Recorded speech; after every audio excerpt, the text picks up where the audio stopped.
Narrator. Hello and a very warm welcome back to the English Learning Podcast. How often do we hear stories, or perhaps even tell them ourselves, about the joys and horrors of living with roommates? Many people think that sharing a living space is just about splitting the rent, or that it inevitably leads to endless conflicts over dirty dishes and loud music. But today we're here to tell you that while it certainly comes with its unique challenges, living with roommates is a profound opportunity for personal growth, shared experiences, and learning vital life skills. It's about building communication, practicing empathy, and navigating the nuances of communal living.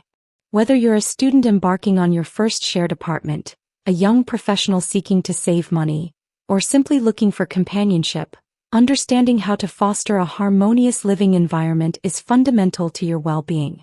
Today we'll listen to an insightful and practical conversation between two individuals who have extensive experience in shared living, Noah and Isabel, as they discuss the ups and downs, and share strategies they found effective for creating a positive roommate dynamic.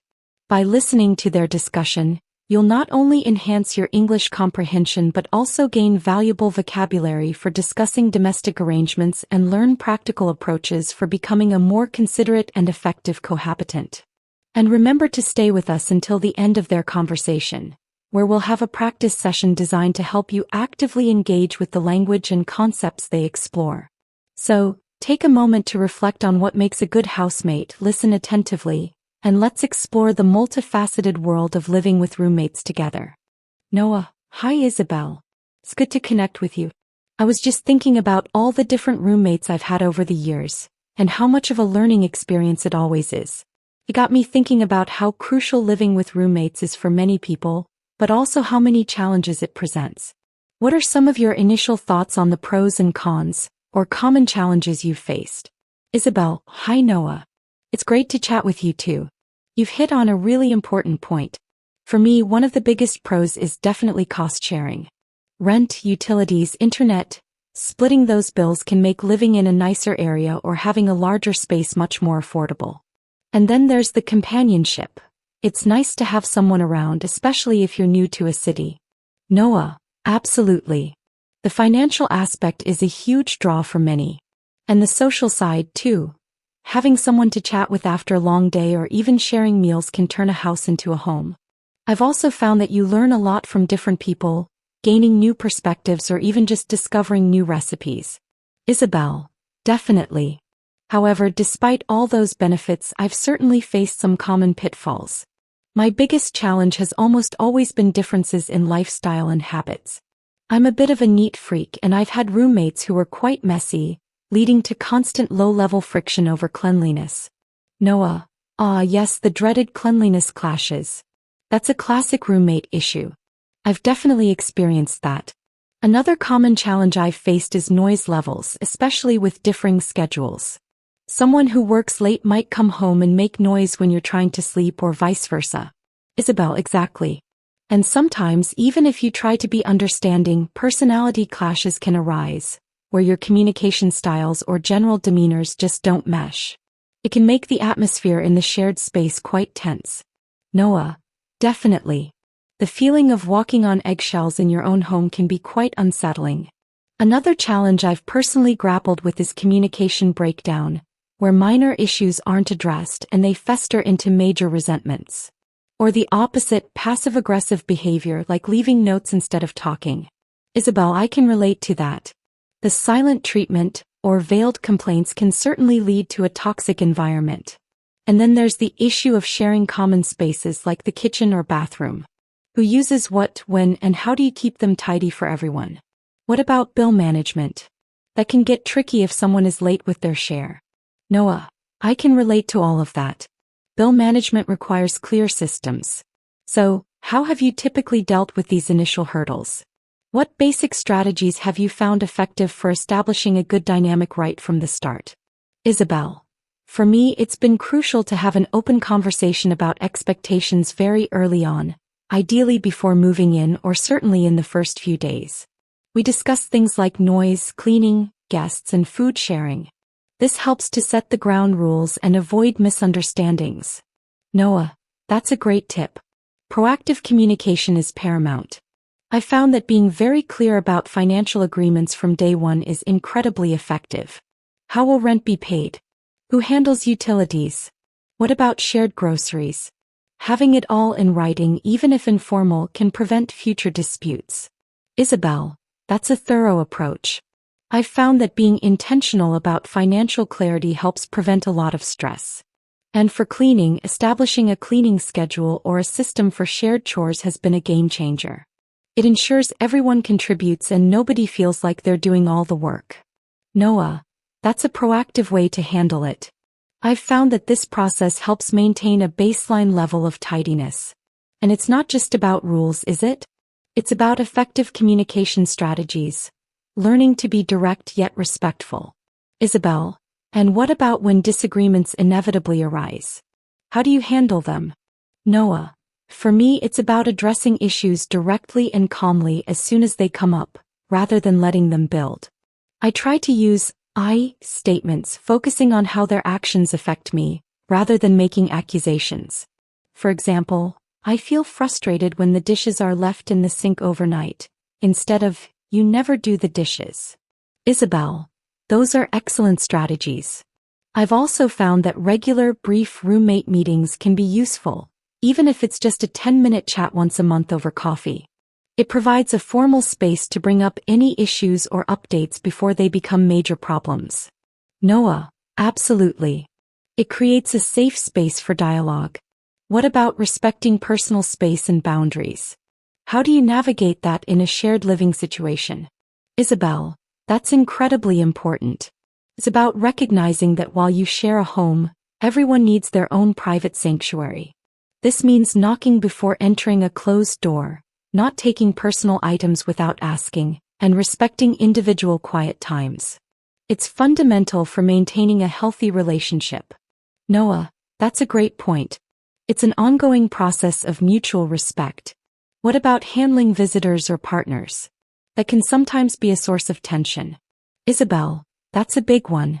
I try to have a clear understanding from the start about how often guests are welcome, if overnight guests are okay, and how long they can stay.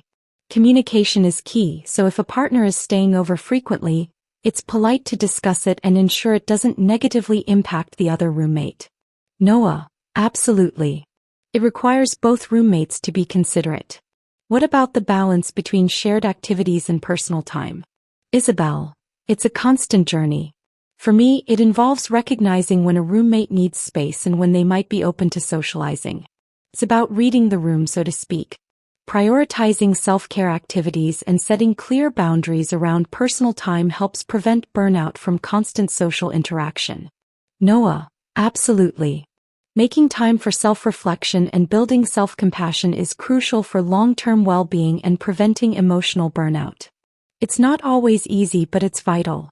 Isabel, so, it seems like living with roommates is multifaceted and involves everything from initial clarity and robust planning to disciplined execution and resilient adaptation. Noah, exactly. And the way we approach it can significantly impact our daily lives, our stress levels, and our overall happiness. Developing clear communication, strong commitment, and flexibility are key. Isabel, I agree. And learning from each roommate experience and adapting your strategies over time is also important. What works with one personality type might not work for another.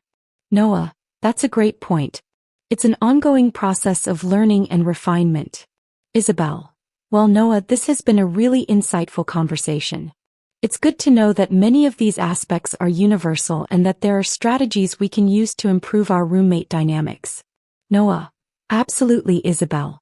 Sharing these experiences can be really helpful. It reminds us that living with roommates, while challenging, is a powerful tool for developing crucial life skills in interpersonal relationships, responsibility, and compromise, and it's a skill that can be developed and refined with consistent practice and the right approach. Narrator. That was a truly insightful and relatable conversation between Noah and Isabel, exploring the diverse and often complex landscape of living with roommates. They shared practical strategies for overcoming differences in habits, establishing clear house rules, managing finances, and employing effective communication techniques. They also highlighted the profound long-term benefits of developing empathy, negotiation skills, and a greater sense of responsibility. Now, let's move on to our practice session to help you actively engage with the language and concepts they explored. Practice section. Part 1. Vocabulary of living with roommates. Let's review some key vocabulary and phrases related to living with roommates that Noah and Isabel used. Living with roommates. Sharing a residential space with one or more people who are not family members. Think about. Why is living with roommates a common experience for young adults? Splitting the rent. Dividing the cost of rent equally or by agreement among roommates. What are the financial benefits of splitting the rent? Endless conflicts. Ongoing or continuous disagreements and disputes. Why can endless conflicts arise when living with roommates if issues aren't addressed? Communal living. A lifestyle involving sharing a living space and often resources or responsibilities with others. What are the key aspects of communal living? Foster a harmonious living environment. To help develop and promote a peaceful and agreeable atmosphere where people live together. What steps can you take to foster a harmonious living environment with your roommates? Cohabitant. A person living with another in a shared residence. What qualities make a good cohabitant? Cost sharing. The act of dividing expenses among multiple people. How does cost sharing make living more affordable? Companionship. The state of accompanying someone or having someone accompany you. How can companionship be a benefit of living with roommates? Derailed. Diverted from its intended course. How can differing lifestyles sometimes derail a good roommate relationship? Neat freak. An informal term for a person who is obsessively tidy. How might a neat freak roommate clash with a messy one? Messy, untidy or dirty. What are common points of contention with a messy roommate? Cleanliness clashes. Disagreements or conflicts arising from different standards of tidiness. How do you handle cleanliness clashes in a shared living space? Noise levels. The degree of sound intensity. Why are noise levels a frequent source of roommate conflict? Differing schedules. Having different routines or working hours. How do differing schedules impact shared living? Personality clashes. Situations where different personalities are incompatible or conflict with each other. What happens when personality clashes arise between roommates? Demeanors. Outward behavior or bearing. How can different demeanors create tension in a shared living space? Walking on eggshells. Being extremely cautious about one's actions or words to avoid offending or upsetting someone. What does it mean to feel like you're walking on eggshells in your own home? Communication breakdown. A failure to exchange information or understand each other. How can a communication breakdown escalate minor issues? Fester into major resentments. To become worse or more intense over time, leading to deep feelings of bitterness or indignation. Why should you address issues before they fester into major resentments? Passive-aggressive behavior. Expressing negative feelings indirectly instead of openly. What are some examples of passive-aggressive behavior in roommate situations? A toxic environment. A living or working space that is harmful or unpleasant due to negative interactions or influences.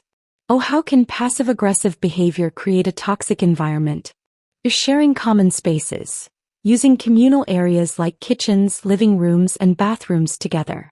What are the challenges of sharing common spaces? Bill management. The process of organizing and paying shared household expenses. Why can bill management get tricky with roommates? Setting expectations. Clearly defining what is anticipated or required from each person. Why is setting expectations crucial at the beginning of a roommate relationship? Set the ground rules. To establish the basic principles or regulations for a situation. What kind of issues should be covered when you set the ground rules? Proactive communication. Taking initiative to communicate before problems arise. How does proactive communication prevent misunderstandings? Financial agreements. Arrangements or understandings about money matters. Why are clear financial agreements important for roommates? Your cleaning schedule. A plan or timetable for performing cleaning tasks. Oh, how does a cleaning schedule ensure everyone contributes to tidiness? A game changer. An event, idea, or procedure that affects a significant shift in the current way of doing or thinking about something. Oh, how can a cleaning schedule be a game changer for shared living? A direct yet respectful communication, being straightforward and honest while still showing consideration for others. Oh, why is communication that is direct yet respectful ideal for roommates? I statements. Phrases that express feelings or beliefs from an individual's perspective, without blaming others. Oh, how do I statements help in conflict resolution? Addressing issues directly and calmly. Confronting problems in a straightforward and composed manner. Oh, why is addressing issues directly and calmly more effective than letting them build? Roommate meetings. Scheduled discussions among roommates to address household issues. Oh, what are the benefits of regular roommate meetings? A personal space and boundaries. The physical and emotional limits that individuals set to protect their sense of self. Oh, why is respecting personal space and boundaries fundamental in shared living? Private sanctuary. A personal, safe, and undisturbed place for an individual. Oh, why do individuals need a private sanctuary even when living with roommates? Reading the room. To be sensitive to the mood or atmosphere of a group of people. Oh, how does reading the room help in deciding whether to socialize or give space? Self-compassion. Kindness and understanding toward oneself, especially when facing difficulties. Oh, why is self-compassion important when navigating roommate challenges? Resilient adaptation. The ability to adjust and recover quickly from difficulties. Oh, how does shared living promote resilient adaptation? Interpersonal relationships. The connections or associations between people.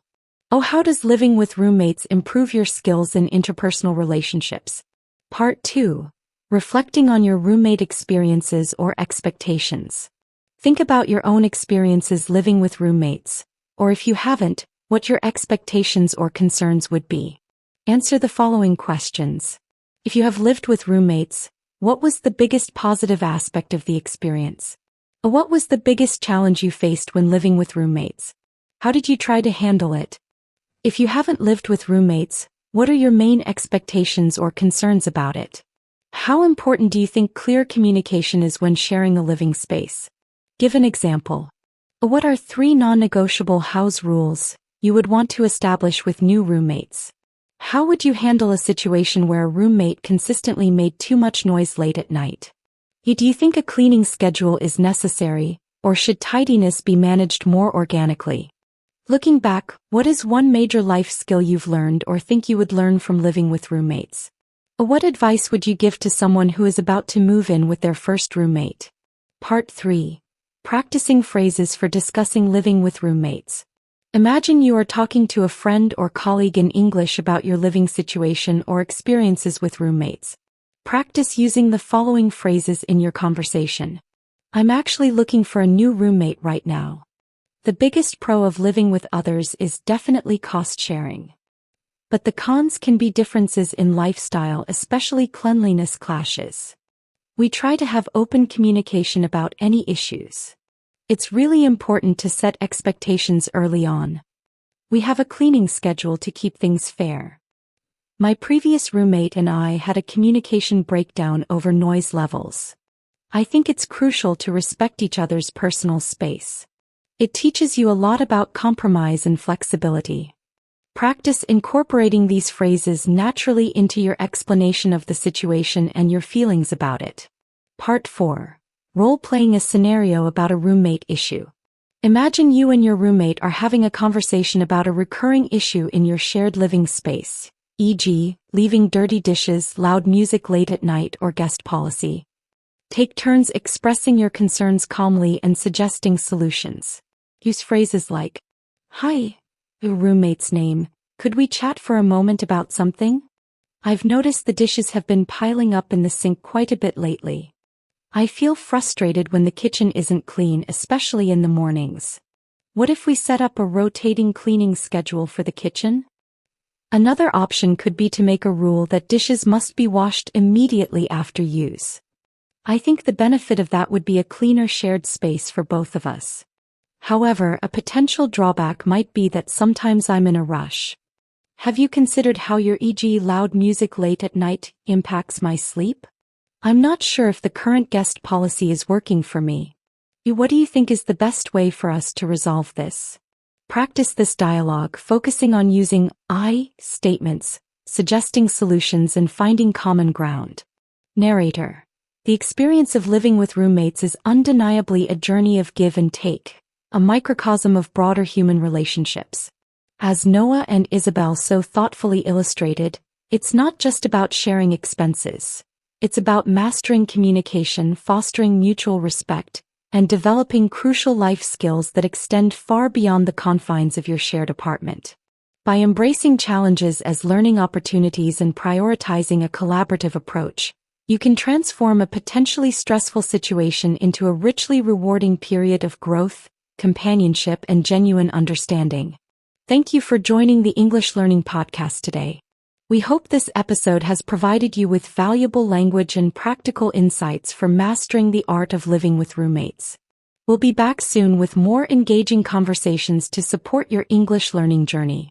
Until then, remember, a happy home is built on good communication and shared responsibility.